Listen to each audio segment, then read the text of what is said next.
Hey guys, Trick here again with another video. You guys ready for another fun one? This is probably not going to be it, unfortunately. I saw an awesome YouTube video earlier, and I was playing a lot of Black Ops 3, and I was like, hey, you know, that's on PlayStation, I'm going to try and play that. So I decided to whip out the old PlayStation, which I probably should have, you know, left alone. Should have left that old dusty thing over there, man. I'm telling you, thing's cursed. Alright, so I got my setup ready. This is the same setup I used before. I grabbed my translucent PlayStation because it has better performance. It's gonna outperform that old original PlayStation 3. So I decided to whip that out and you know, get everything hooked up. I even included a little bass, you know, just for aesthetics, of course. Mind you, if I could kick myself right now, I would do it. While I was recording this, just like go to myself in the past and just be like, hey buddy, stop, don't, it's over, it's done, it's a done deal, you know what I mean? But no, I couldn't stop myself, of course not. I had to go ahead and make this happen. So I got my signal splitter here. I grabbed this nice little 5 volt and 9 volt step up, which was part of the bad idea. That was part of it. Alright, that thing is 5 volts. It should be. But hey, why not? Why not go ahead and plug it in? You know, 5 volts, 9 volts, same thing, yeah. Alright, cool. So, plugged it up, great. Everything's working fantastic. Computer's still running. PlayStation shows up on screen. Voila! I mean, it was the best thing ever. It's just great. Fantastic. Gotta get this live stream going. Gonna show people Black Ops 3 on PlayStation 3, how freaking easy it is, how there's zero recoil. Oh, wait a minute, why is it doing that flickering? Why is it doing that flickering? It doesn't make any sense. Maybe it has something to do with the freaking 5 volt to 9 volt step up. See, it turns out that little device over there actually uses only 5 volts. 1 amp. So, all I had to do is simply splice a USB cable and go ahead and connect that to the little header over there, and I would have been just fine. I would have been freaking awesome. Everything would have worked out fine, but since I was stubborn enough to use my step up, and I wanted to use my step up so bad, and I wanted to get this freaking video done, and I wanted it to be simple, I ended up causing problems for the splitter. I'm not too sure about the Elgato, but the splitter, however, that one died. I found another one that I had previously thought died, and I hooked that one up, and I got a signal through that. However, that one also has its problems. So right now, I'm pretty blown, mind blown.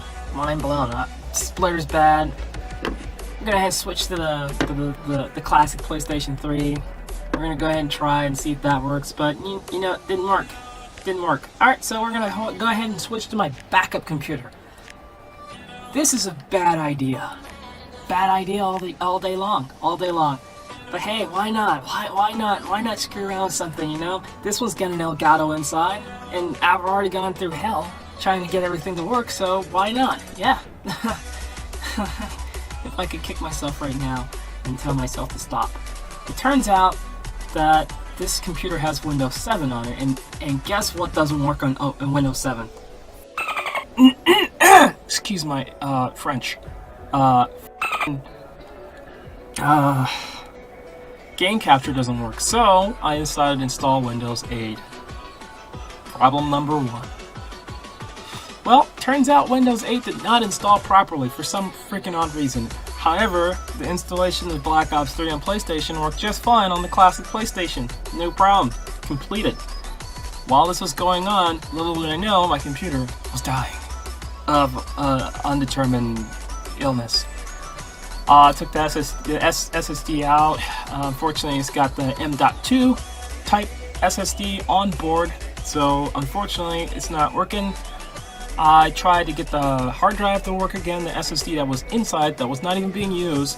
I put it in another computer, and that SSD is locked. I put the SSD back into this computer, and I turned it on, and guess what? I got the 00 dead motherboard. Spontaneously dead. I did everything to check for everything. I looked at the RAM. I switched the RAM modules out. I switched the freaking processor out. I moved the graphics card. I did everything. Unfortunately for this, it's done.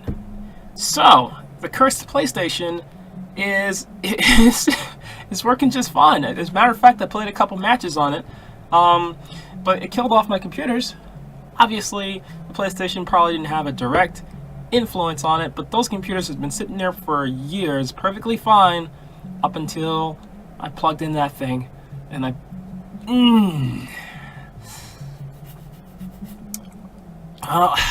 unfortunately, there was a problem with the power supply pre-existing, where there was a surge that was detected by the motherboard.